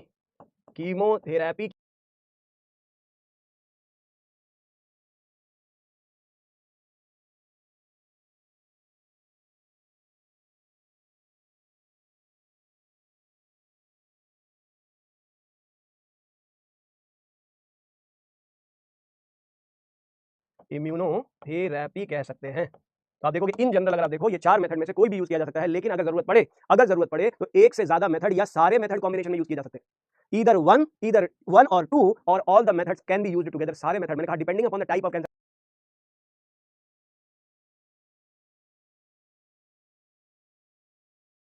समझ सकते हो ये है complete removal of the organ, complete removal कर दिया जाता है surgically, removal of the affected organ. वो ऑर्गन जो अफेक्टेड है उस ऑर्गन को पूरा का पूरा निकाल दिया जाए, उसे कहते हैं सर्जरी, सर्जिकली रिमूव कर दिया जाए। कीमोथेरेपी में हम केमिकल्स देते हैं जो सेल डिवीजन को इनहिबिट करते हैं। Those chemicals are used, chemicals which suppress या इनहिबिट सेल डिवीजन। ऐसे केमिकल्स यूज किए जाते हैं, इनहिबिट करता है जो इनहिबिट सेल डिवीजन। ऐसे केमिकल जो सेल डिवीजन को इनहिबिट करते हैं उनका इस्तेमाल किया जाता है कीमोथेरेपी में। फॉर एग्जांपल बहुत ही कॉमन है, अगर आपने नाम सुना हो विनब्लास्टिन होता है, विनक्रिस्टीन होते हैं, ये कैंसर के अगेंस्ट। इसके अलावा टैक्सोल बनता है, प्लांट प्रोडक्ट है। ये विनक्रिस्टीन या विनब्लास्टिन जो होता है ये आता है प्लांट प्रोडक्ट, ये आता है सदाबहार प्लांट से। कहां से आता है? फ्रॉम सदाबहार प्लांट। इसे हम विनका रोजिया कहते हैं, विनका रोजिया, कैथेरैंथस रोजियस पूरा नाम है, कैथेरैंथस रोजियस नाम के प्लांट का इस्तेमाल किया जाता है। और टैक्सोल जो है टैक्सास बक्काटा से ऑब्टेन किया जाता है, ऑब्टेन फ्रॉम प्लांट प्रोडक्ट है ये, उस प्लांट का नाम है टैक्सास बक्काटा नाम होता है वहां से। तो ये केमिकल क्या करते हैं? सेल डिवीजन को इनहिबिट करते हैं। इनका साइड इफेक्ट भी होता है, याद रखेंगे कीमोथेरेपी में कुछ साइड इफेक्ट भी होते हैं बॉडी में, ये कुछ साइड इफेक्ट्स भी कॉज करते हैं। जैसे ये हेयर लॉस बहुत कॉमन होता है, हेयर लॉस, आरबीसी का प्रोडक्शन बहुत कम हो जाता है, तो एनीमिया में भी ये रिजल्ट करता है। हेयर लॉस एंड एनीमिया ये बहुत ही कॉमन है, पेशेंट का हेयर लॉस हो सकता है। लेकिन यहाँ पे जरूरी क्या है? जान जरूरी है कि हेयर जरूरी है, उसी हिसाब से प्रायोरिटी बेसिस पर कि इंसान की यहाँ पे जान बचाई जाए, ना कि उसके बॉडी के अंदर हेयर्स बचाना बहुत जरूरी है। खूबसूरती बॉडी में हेयर्स तो बाद में आ जाएंगे, बाद में भी आ जाएंगे अगर सर्वाइव रहे तो। इसलिए पहली प्रायोरिटी किसकी है? Health priority. तो कीमोथेरेपी करके हम उस पेशेंट को ट्रीट करते हैं, ये भी एक तरीका होता है। इसके अलावा हम रेडिएशन का इस्तेमाल भी करते हैं, यूज ऑफ रेडिएशन केयरफुली। यहाँ पे रेडिएशन का इस्तेमाल किया जाता है जो उस सस्पेक्टेड ऑर्गन या जो अफेक्टेड ऑर्गन है, जो ट्यूमर है, उसे डिसइंटीग्रेट कर देता है। इरेडिएट करके हम उस टिश्यू को डिसइंटीग्रेट कर देते हैं, उसे ब्रेक कर देते हैं, उसे डिस्ट्रॉय कर देते हैं। और ये ध्यान रखते हैं कि आसपास के टिश्यू को अफेक्ट ना हो। तो याद रखेंगे without damaging to the normal tissue, without damaging to normal tissue. तो नॉर्मल टिश्यू को डैमेज हुए बगैर यहाँ पे हम रेडिएशन का इस्तेमाल करते हैं। इम्यूनोथेरेपी, जैसे कि हम जानते हैं कैंसर के केस में इम्यूनिटी का स्ट्रांग होना बहुत जरूरी है कैंसर लड़ने के लिए। इम्यूनो, इसीलिए इम्यूनो एक्टिवेंट्स, इम्यून सिस्टम को एक्टिवेट करने वाला केमिकल दिया जाता है अल्फा इंटरफेरॉन। बहुत इंपॉर्टेंट क्वेश्चन है, alpha interferons. Alpha interferons are given to boost the immunity. किसके लिए? बूस्ट करता है ये इम्यूनिटी, उस इंसान की कैंसर से लड़ने की क्षमता को ये प्रमोट करता है। इसे कहते हैं बायोलॉजिकल रेस्पॉन्स मॉडिफायर्स। क्या कहते हैं? इसे कहते हैं बायोलॉजिकल रेस्पॉन्स मॉडिफायर्स। क्या कहते हैं बेटा जी? बायोलॉजिकल रेस्पॉन्स मॉडिफायर्स कहते हैं। तो ये क्या करता है? ये बॉडी के रेस्पॉन्स को बहुत ज्यादा मॉडिफाई करता है, रोग प्रतिरोधक क्षमता को बढ़ाता है, डिजीज से लड़ने की एबिलिटी को बढ़ाता है, कैंसर से फाइट करने की टेंडेंसी को बढ़ाता है। तो आप ध्यान रखेंगे कैंसर के ट्रीटमेंट में कोई भी मेथड यूज किया जा सकता है, सर्जरी भी की जा सकती है, डिपेंड करता है कि सर्जरी करने लायक है तो एक ही ऑर्गन पे है तो उसे काट के निकाल दिया जाए। कीमोथेरेपी की जा सकती है, केमिकल्स का इस्तेमाल किया जा सकता है, रेडियोथेरेपी की जा सकती है, इम्यूनोथेरेपी की जा सकती है, और कई बार इन सारे मेथड्स का कॉम्बिनेशन एक साथ यूज किया जाता है। डिपेंड करता है कि उस पेशेंट में किस टाइप की प्रॉब्लम है, कैंसर किस लेवल पे अफेक्ट कर रहा है बॉडी को। कीमोथेरेपी में कुछ साइड इफेक्ट्स भी हैं, जैसे हेयर लॉस, एनीमिया भी हो सकती है, या नॉर्मल सेल्स के डैमेज के भी चांसेस होते हैं, लेकिन आफ्टर सम टाइम इन चीजों की रिकवरी हो जाती है अगर लाइफ सेव रही तो कैंसर से रिलेटेड जितने भी पॉइंट है वो हमने सारे डिस्कस कर लिए हैं। एड्स से रिलेटेड सारे पॉइंट डिस्कस कर लिए हैं। कैंसर और एड्स में जितने भी क्वेश्चन बन सकते हैं आप देख सकते हो। इसमें एनसीईआरटी से बाहर वैसे तो चीजें नहीं आती है, लेकिन एक आध पॉइंट मैंने मार्क किए हैं। जैसे एचआईवी के केस में आपको मार्क कराया था कि डबल स्ट्रैंडेड डीएनए का फॉर्मेशन कितने स्टेप्स में हो रहा है, बीच में सिंगल स्ट्रैंडेड डीएनए आता है, फिर डबल स्ट्रैंडेड डीएनए आता है, रिवर्स ट्रांसक्रिप्टेज एंजाइम का रोल क्या होता है और कहां पे होता है, वो इंपॉर्टेंट है। वायरस का जीनोम इंपॉर्टेंट है। और कैंसर के केस में आपको याद रखना होगा कॉन्टैक्ट इनहिबिशन के बारे में, टेलोमेरेज एक्टिविटी के बारे में, मेटास्टेसिस के बारे में, बेनाइन ट्यूमर और मैलिग्नेंट ट्यूमर के बारे में, कैंसर डिटेक्शन के बारे में और कैंसर ट्रीटमेंट के बारे में। तो जितनी बातें दी हुई हैं वो सारी बातें हमने डिस्कस कर ली हैं, कंप्लीट कर लिया है। और अब शुरू करते हैं इसका लास्ट पार्ट। इस चैप्टर का जो लास्ट पार्ट है, इसमें आप क्वेश्चन देखोगे बहुत मिनिमम पूछे गए हैं, लेकिन जरूर पूछे गए, एक आध क्वेश्चन आने के चांसेस यहाँ पे हैं। चाहे वो मैच द कॉलम हो या एक क्वेश्चन बन सकता है यहाँ पे। कैंसर या एड्स तो मोस्ट इंपॉर्टेंट पार्ट है, लेकिन ड्रग अब्यूज वाले चैप्टर या ड्रग अब्यूज वाले पार्ट से भी क्वेश्चन पूछा जा सकता है। तो अगर हमसे कोई कहे आपसे कि अब्यूज का क्या मतलब होता है, एडिक्शन का क्या मतलब होता है, तो अगर आपसे कोई पूछे ये टर्म की इन दोनों टर्म का बेसिक मीनिंग क्या है, अगर आपसे कोई पूछ दे कि अब्यूज किसे कहते हैं, तो ये नॉर्मली अब्यूज का मतलब वो गाली देना नहीं है। यहाँ अब्यूज का मतलब होता है कोई भी चीज जब एक्सेसिव यूज की जाती है, जब कोई चीज आवश्यकता से ज्यादा यूज की जाती है तो उसे कहते हैं अननेसेसरी और अनडिजायरेबल यूज, उसे कहा जाता है अब्यूज। और वहीं हम एडिक्शन की बात करते हैं तो साइंटिस्ट ने उसके लिए कई सारे टर्म दिए हैं। एडिक्शन की अगर मैं बात करूं सिंपल टर्म्स में, तो एडिक्शन का मतलब होता है फिजियोलॉजिकल या साइकोलॉजिकल डिपेंडेंस। ये एक तरीके की फिजिकल डिपेंडेंस या फिर फिजियोलॉजिकल डिपेंडेंस है, या कई बार तो केवल ये साइकोलॉजिकल डिपेंडेंस होती है। साइकोलॉजिकल डिपेंडेंस होती है। तो फिजियोलॉजिकल या साइकोलॉजिकल डिपेंडेंस किसी भी चीज पे डिपेंडेंस फॉर एनी हैबिट, किसी भी हैबिट के लिए, या फिर किसी केमिकल के लिए, या किसी ड्रग, किसी सर्टेन टाइप के फूड के लिए, जब भी हमारी बॉडी किसी केमिकल, किसी ड्रग, किसी हैबिट के लिए, टीवी देखना, मोबाइल में चैट करना, या किसी भी चीज के लिए अगर हमारी बॉडी एक हैबिट फॉर्मेशन कर रही है, एक फिजिकल डिपेंडेंस बना ले रही है, एक साइकोलॉजिकल डिपेंडेंस बना ले रही है कि नहीं देखा, नहीं खाया, नहीं पिया तो मर जाएंगे, हमारा सर दर्द से फटा जा रहा है, काश अगर ऐसा करें तो हमारा दर्द ठीक हो जाएगा, ये साइकोलॉजिकल डिपेंडेंस है। लोग कहते हैं चाय नहीं पिएंगे तो मर जाएंगे, सर दर्द से फट रहा है, बदन दर्द से फट रहा है, ये सब साइकोलॉजिकल डिपेंडेंस है। कुछ भी नहीं है, ये चाय ना पीने से इंसान के सर में दर्द, पैर में दर्द, हाथ में दर्द हो रहा है। किसी केमिकल पे डिपेंडेंस होना, किसी भी चीज पे डिपेंडेंट होना, किसी आदत पे डिपेंडेंट होना, किसी दोस्त पे डिपेंडेंट होना, किसी फ्रेंड पे डिपेंडेंट होना, क्या किसी भी टाइप की डिपेंडेंस है, वो फिजिकल हो चाहे फिजियोलॉजिकल हो चाहे साइकोलॉजिकल, डिपेंडेंस हमेशा खतरनाक होती है, हैबिट फॉर्मेशन करती है, और इस हैबिट फॉर्मेशन को ही हम कहते हैं एडिक्शन। आदत बन जाती है और उसके बाद अगर यही आदत पूरी ना हो, अगर ये शौक पूरे ना हो, अगर ये जो चीज हैबिट बन जाती है, अगर ये ना मिले, तो इंसान के अंदर कुछ सिम्टम्स जनरेट होते हैं, कहते हैं withdrawal symptoms. If regularly not taken और if there is sudden withdrawal या stopping the activity, sudden withdrawal of any activity जिसकी हमें हैबिट है, ऑफ एनी एडिक्टेड थिंग्स, अब चाहे वो कोई भी चीज हो, खाने पीने की हो, देखने की हो, घूमने की हो, sudden withdrawal of anything addicted things may cause withdrawal symptoms. क्या होता है? विथड्रॉल, उसके विथड्रॉल सिम्पटम्स जनरेट हो जाते हैं, इंसान के अंदर कुछ ऐसी एक्टिविटी, ऐसे सिम्टम देखने को मिलेंगे, इरिटेबल, वो इरिटेटेड दिखाई देगा, फ्रस्ट्रेटेड दिखाई देगा, गुस्सा, अग्रेशन दिखाएगा, लड़ाई झगड़ा, उसका बिहेवियर अनप्रेडिक्टेबल सा होने लगेगा, उसको कुछ साइकोलॉजिकल परेशानियां होने लगेंगी, मेंटल परेशानियां होने लगेंगी, फिजिकल परेशानियां होने लगेंगी, शेकिंग ऑफ द लिम्स बहुत कॉमन होता है, इरिटेबिलिटी बहुत कॉमन होती है, स्वेटिंग बढ़ जाती है, बेचैनी बढ़ जाती है, रेस्टलेसनेस बढ़ जाती है, इनसोम्निया होने लगती है, ऐसे लोगों को नींद नहीं आती, परेशान नहीं, पगला जाते हैं लोग। तो सीधी बात है, एडिक्शन का मतलब हैबिट फॉर्मेशन, किसी चीज के ऊपर पूरी तरह से निर्भर हो जाना, और अचानक से उन चीजों को अगर ना प्राप्त करें तो फिर विड्रॉल सिम्टम्स होना, जो कि काफी भयावह या खतरनाक हो सकता है, जो आपके दिमाग को, आपके शरीर को पूरी तरह से प्रभावित करता है। इसलिए कृपया ये बुरी आदतें जिन लोगों को भी हैं, या जो लोग ये आदतें शुरू कर रहे हैं, उन आदतों से बचे, सावधान रहना, सतर्क रहना, ये आपकी जरूरत है, और मेरी जिम्मेदारी है कि मैं आपको ये बताऊं कि आप इन चीजों से बचकर रहें, क्योंकि आपका मास्टर नहीं चाहता कि मेरे बच्चे किसी भी चीज की गिरफ्त में आए। तो आगे अगर हम बात करते हैं इन्हीं एडिक्शन में जो ड्रग है, हमारा जो मेजर पार्ट है वो मेनली रिलेटेड है ड्रग से। हमारी जो टॉपिक है आज की वो मेनली रिलेटेड है ड्रग या अल्कोहल से। सबसे पहले मैं आपको बताऊं कि ड्रग्स होती क्या है। ड्रग्स होते हैं क्या? ये होते हैं ऐसे केमिकल्स जो कि हमारी बॉडी को मौज मस्ती के लिए भी दिए जाते हैं। ड्रग को हम एनी केमिकल कह सकते हैं, एनी केमिकल सब्सटेंस। ये वो केमिकल सब्सटेंस है विच इज यूज्ड और intended to be used to modify the normal physiological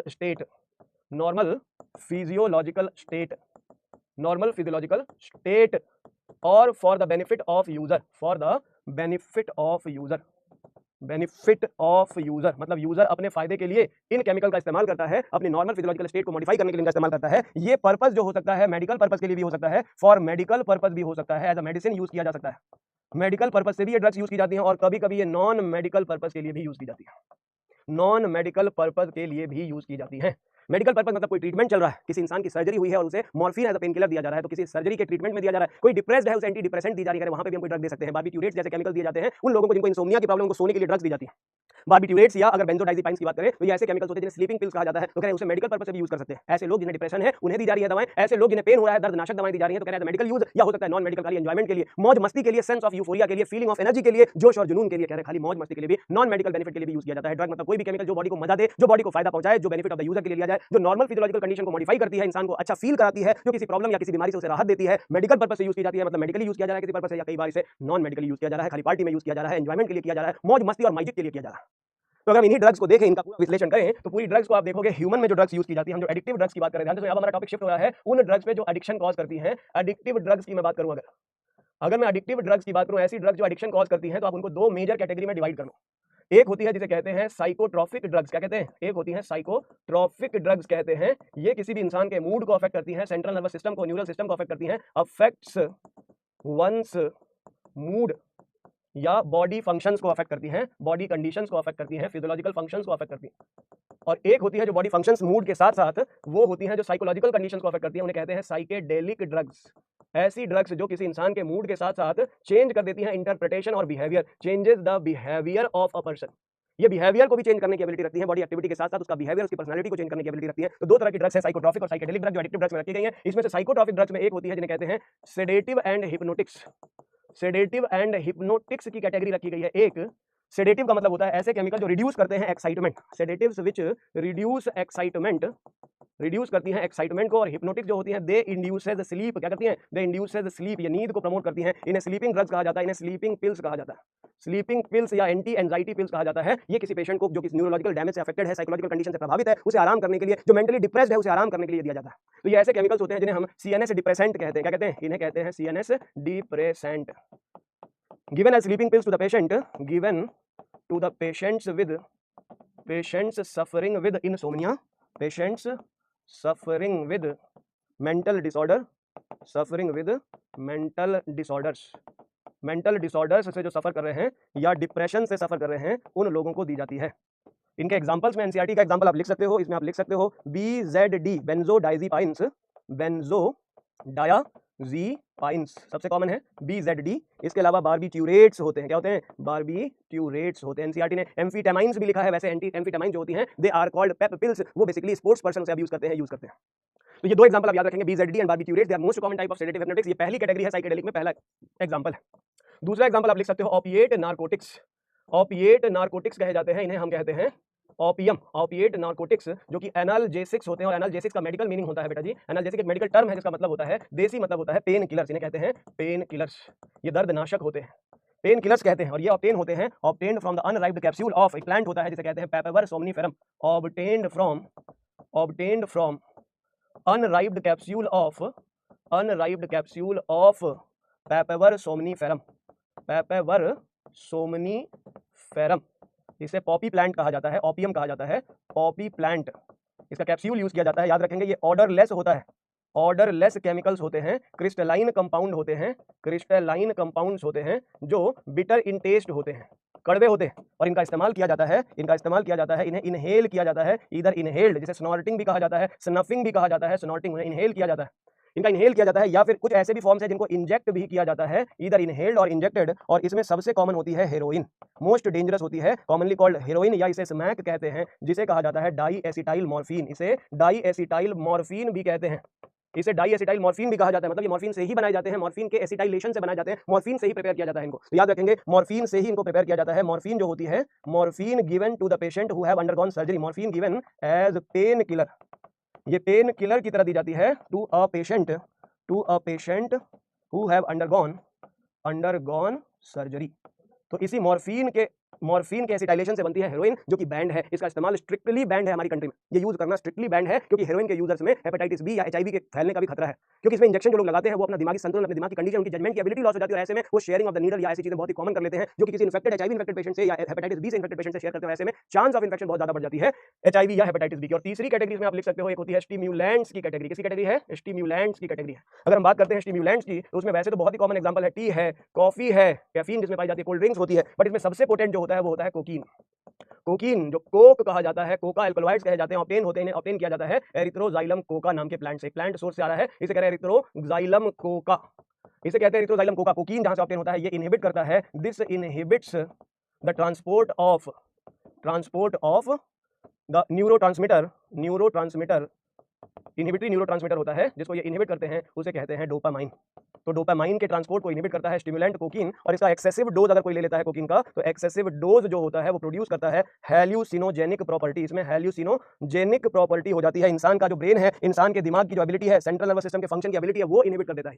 तो आप ध्यान रखेंगे, स्टिमुलेंट्स में कोकीन हैल्यूसिनोजेनिक होता है, और वो बहुत ज्यादा डोज लेने पे हैल्यूसिनोजेनिक प्रॉपर्टी प्रोड्यूस करता है। साइकेडेलिक ड्रग्स में जितनी आती है उन्हें ही हम कहते हैं हैल्यूसिनोजेंस। क्या कहते हैं? हैल्यूसिनोजेंस कहते हैं। इनका टारगेट होता है ब्रेन, रिसेप्टर्स होते हैं ब्रेन में, रिसेप्टर्स लोकेटेड इन ब्रेन। कहां लोकेटेड होता है? Receptors located in brain. ये इंक्रीज करता है activity of cardiovascular system, heart activity को बढ़ा देता है। It affect the activity of cardiovascular system, cardiovascular system की एक्टिविटी को ये बढ़ा देता है, हैलुसिनोजेंस कहते हैं। ये सीधा सीधा न्यूरॉन्स को टारगेट करता है, हार्ट एक्टिविटी को टारगेट करता है। लोगों में फीलिंग ऐसी है ड्रग्स को लेकर के, इन्हीं ड्रग्स को लेकर के हम कोकीन की बात करते हैं, जैसे मैंने बताया, तो कोकीन को हम कहते हैं ये सेंस ऑफ यूफोरिया प्रोड्यूस करता है, सेंस ऑफ यूफोरिया, जिसे कहते हैं sense of well being. Euphoria का मतलब होता है sense of energy and well being. लोगों को ये फील होता है कि बहुत अच्छा कर रहे हैं हम जिंदगी में बहुत अलग, एक बहुत अच्छी एनर्जी फील कर रहे हैं, लेकिन ये हमारी बॉडी में साइकोलॉजिकल डैमेज, हमारे दिमाग में साइकोलॉजिकल डिसऑर्डर्स तक कॉज कर सकती है, मेंटली डिसेबल तक कर सकती है अगर इनका इस्तेमाल किया जाए तो ये जो कहानी, अगर हम हैलुसिनोजेंस की बात करते हैं, the receptors are located in brain, इसके एग्जांपल में आप लिख सकते हो कैनाबिनॉइड्स।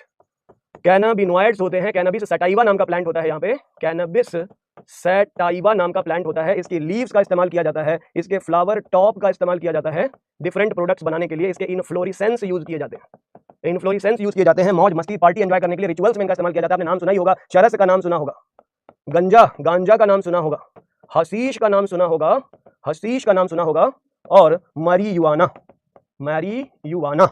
ये जो होते हैं ये सारे हैलुसिनोजेंस कैनाबिनॉइड्स कहे जाते हैं। ये सारे के सारे कैनाबिनॉइड्स हैं, कैनबिस सटाइवा से ऑब्टेन होते हैं। तो ये तो हो गया एक एग्जांपल कैनबिस सटाइवा। इसके अलावा भी बहुत सारे होते हैं, एक लाइसर्जिक एसिड डाइएथाइलमाइड एलएसडी भी होता है, एलएसडी लाइसर्जिक एसिड डाइएथाइलमाइड। एनसीईआरटी में इसके बारे में यहाँ नहीं लिखा हुआ, लेकिन बहुत ही मोस्ट पोटेंट हैलुसिनोजन कहा जाता है। ये बॉटनी में आपने पढ़ा होगा इसके बारे में। मोस्ट पोटेंट हैलुसिनोजन होता है, इतना डेंजरस होता है, ये डीएनए तक को डैमेज कर सकता है। मदर ने अगर इसका कंजम्पशन प्रेगनेंसी में किया है तो ये बच्चे तक भी डैमेज कर सकता है, बच्चे को भी नुकसान पहुंचा सकता है। तो याद रखेंगे ये चार तरह की कैटेगरी है हमारे पास। ये चौथी कैटेगरी है हैलुसिनोजेंस की। तीसरा था स्टिमुलेंट्स, इसमें कोकीन सबसे इंपॉर्टेंट है। सेकंड है एनाल्जेसिक पेन किलर, जिसमें ओपिएट्स आते हैं, और फर्स्ट है सेडेटिव हिप्नोटिक, जिसमें जो पेन किलर्स या रिलैक्सेंट्स आते हैं जो सेंट्रल नर्वस सिस्टम को डिप्रेस करने का काम करते हैं, वो यूज किए जाते हैं। तो आप इन चार तरह की कैटेगरीज को याद रखेंगे। नेक्स्ट क्लास में इनको थोड़ा सा और इनसे रिलेटेड पॉइंट्स और डिस्कस करके इस चैप्टर को फिनिशिंग टच देकर के कंप्लीट कर लिया जाएगा, और कुछ पीवाईक्यू भी करे जाएंगे, मतलब नेक्स्ट क्लास में चैप्टर को हम फिनिश कर लेंगे।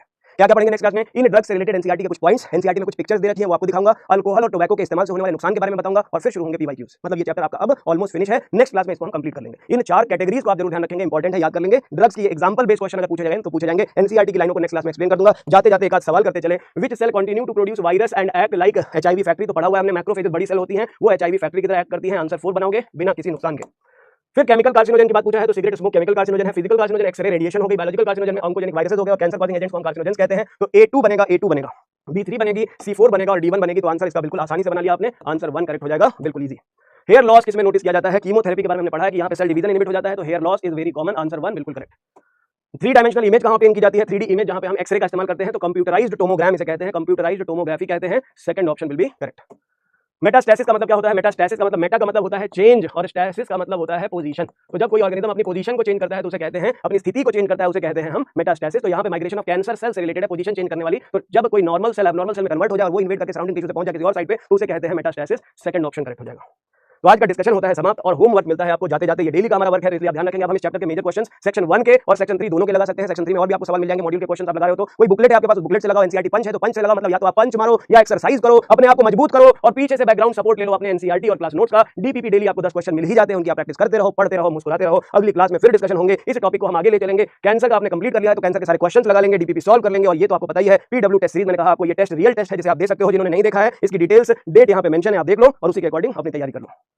तो आज का आज के जो मुख्य समाचार थे वो यहीं समाप्त करते हैं। आज की क्लास थी जो यहाँ पे वहीं समाप्त करते हैं। आज के टॉपिक के जो मेन कंसेप्ट है वो यहीं समाप्त करते हैं। अगली क्लास में फिर मुलाकात करते हैं। पूरे जोश पूरे जुनून के साथ पढ़ते रहो, मुस्कुराते रहो और अपना ख्याल रखो। अपना ख्याल रखें, अपने स्वास्थ्य का ख्याल रखना बेहद जरूरी है। ये समय है अपना ख्याल रखने का और अपनी पढ़ाई का तो ख्याल रखना ही है, क्योंकि आप अगर हेल्दी रहोगे तभी आप ठीक तरीके से पढ़ाई कर पाओगे। इसलिए बाहर की चीजों से, बाहर का खाना पीना, इधर उधर का खाना पीना, इधर उधर घूमने जाना, इन सब चीजों से बचे रहें, सावधान रहें और अपनी पढ़ाई करते रहें। Thank you so much, love you, bye bye.